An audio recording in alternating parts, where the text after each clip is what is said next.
আসসালামু আলাইকুম। কোরিয়ান ভাষার শিক্ষার্থীরা যারা ইউবিটি পরীক্ষা দিবেন, আপনারা ইউবিটি পরীক্ষায় লিসেনিং পার্টে কিভাবে ভালো একটা মার্কস তুলতে পারবেন বা ভালো একটা মার্কস তোলার জন্য আপনার কি করা উচিত, আজকের ভিডিওতে আমি সেই বিষয়ে আলোচনা করব।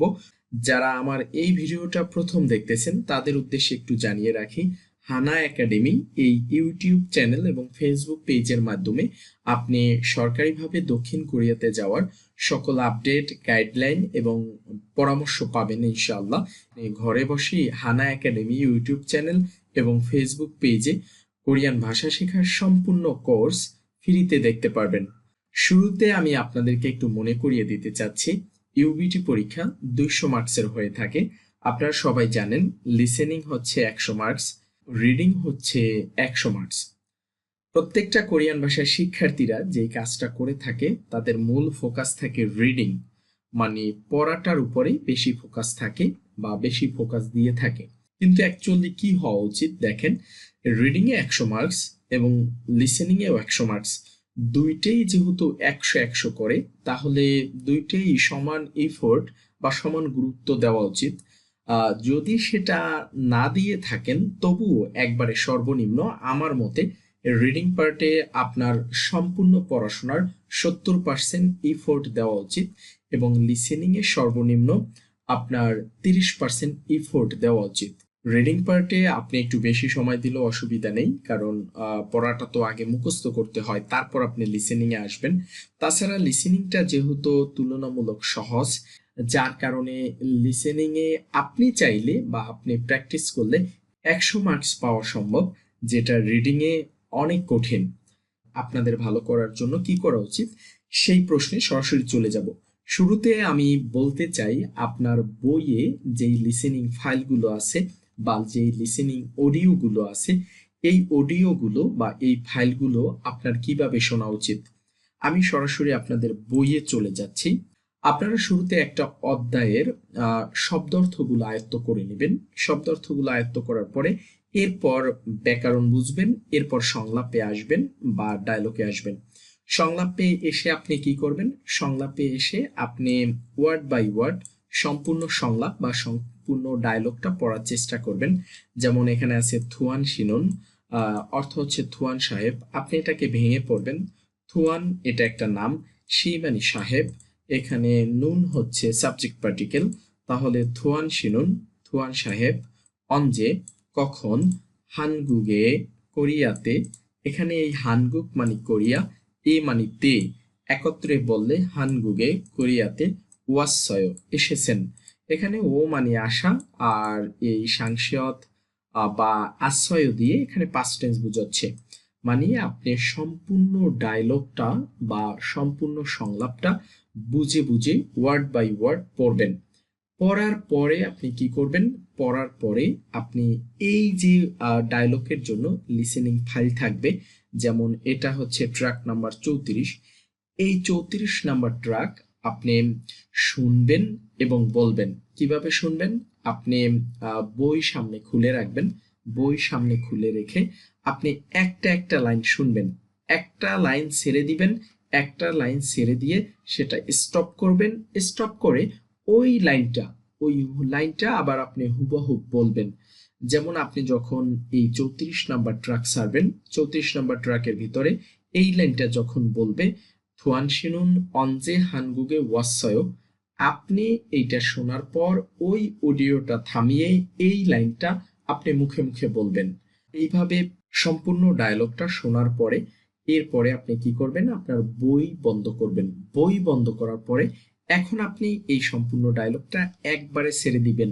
এইবার আপনি এক লাইনের পর এক লাইন থামাবেন না, সম্পূর্ণ ডায়লগটা একটানা শুনবেন এবং শোনার সময় আপনি মনে করার চেষ্টা করবেন যে এই লাইনগুলোর অর্থ কি ছিল এবং এই ডায়লগটা দিয়ে কি বোঝানো হয়েছে।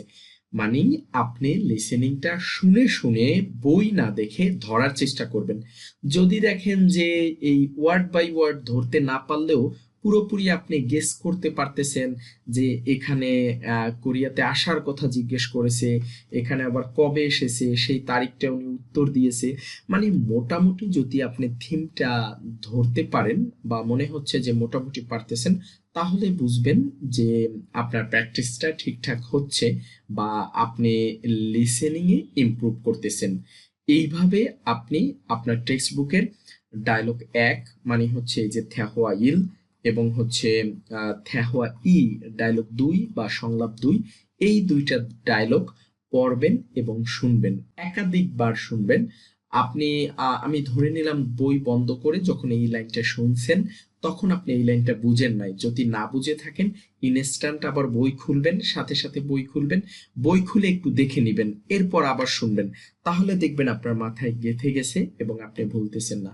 এইরকম প্রত্যেকটা অধ্যায়ের সংলাপ 1 সংলাপ 2 শুনবেন, বলবেন এবং আবার বই বন্ধ করে শুনবেন। আর শোনার সময় অবশ্যই হেডফোন ব্যবহার করবেন।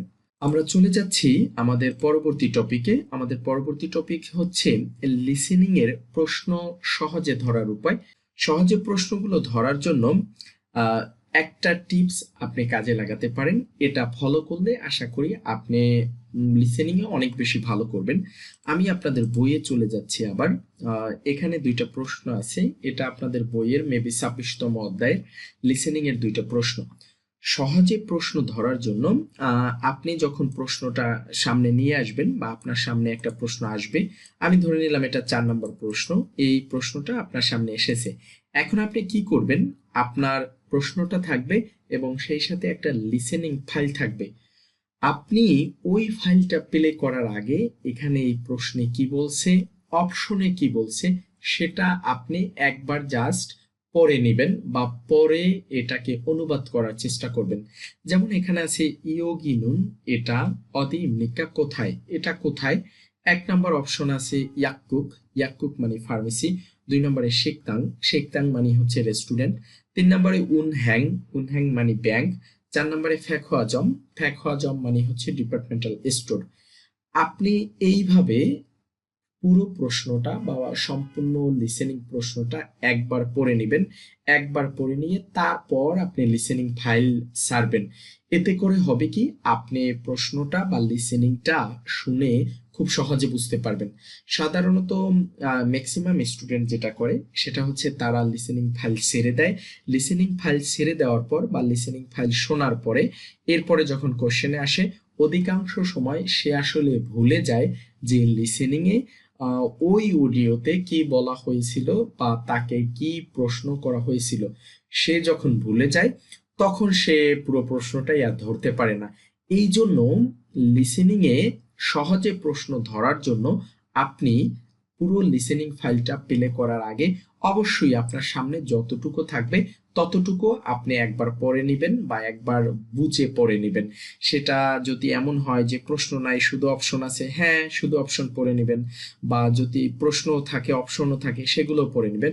সহজ কথা, লিসেনিং ফাইল প্লে করার আগে আপনার সামনে ওই প্রশ্নের জন্য যতটুকু লেখা বা যতটুকু স্ক্রিপ্ট থাকবে সেটা পড়ে নেবেন, তাহলে আপনি সহজে প্রশ্নটা ধরতে পারবেন। আর অ্যাকচুয়ালি লিসেনিং এ ভালো করার জন্য একবারে বইয়ের শুরু থেকে অধ্যায় ভিত্তিক বিশেষ করে থেহোয়া গুলো এগুলো শুনতে হবে। আপনি যেই দিন যেই অধ্যায়টা পড়বেন, সাপোজ আমি ধরে নিলাম এটা হচ্ছে 10 অধ্যায়, আপনি এই 10 অধ্যায়টা পড়বেন। তো আপনি যেই দিন এই 10 অধ্যায়ের শব্দার্থ পড়বেন ওই দিনই আপনি এই অধ্যায়ের থেহোয়া বুঝে বুঝে পড়বেন এবং শোনার চেষ্টা করবেন। এটা প্রতিদিন কন্টিনিউ করবেন, প্রতিদিন হতে পারে 20 মিনিট 30 মিনিট আপনি এভাবে প্র্যাকটিস করবেন। যদি এটা কন্টিনিউয়াসলি করতে পারেন বা কন্টিনিউয়াসলি করতে থাকেন তাহলে পরীক্ষায় ভালো করার সম্ভাবনা অনেক বেশি থাকে। কিন্তু শিক্ষার্থীরা সাধারণত পরীক্ষার আগে লিসেনিং শুনতে বসে, তখন সব মাথার উপর দিয়ে যায়। সো আপনারা সবাই অবশ্যই যখন প্রত্যেকটা অধ্যায় পড়বেন অধ্যায় ভিত্তিক শুনবেন। আশা করি সবাই বুঝতে পেরেছেন। এর বাইরে ইউবিটি পরীক্ষা নিয়ে আপনাদের কোনো প্রশ্ন থাকলে আমাকে কমেন্টে জানাতে পারেন, আমি সেই টপিকসের উপর ভিডিও করার চেষ্টা করব। সবাই ভালো থাকবেন, আল্লাহ হাফেজ।